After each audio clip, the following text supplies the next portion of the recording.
నమస్తే అండి. వేమన శతకంలో 31వ పద్యం నేర్చుకుందాం.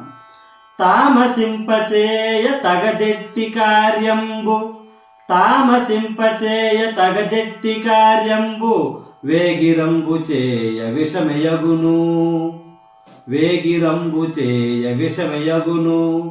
పచ్చికాయ తెచ్చి పడవేయు ఫలమౌనే, పచ్చికాయ తెచ్చి పడవేయు ఫలమౌనే, విశ్వదాభిరామ వినురవేమ.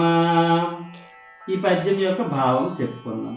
ఓ వేమ, తామసింపచేయ అంటే గర్వంతో ఏ పని చేసినా సరే అది పూర్తి కాదు.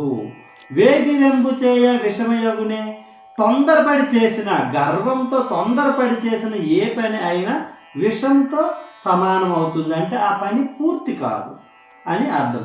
పచ్చికాయ తెచ్చి పడవేయు ఫలమవునే, పచ్చికాయ తెచ్చి అది కింద వేసేసి కొండ అయిపో అంటే అవుతుందా? అవదు. దాని గురించి ఆలోచించి చేయాలి.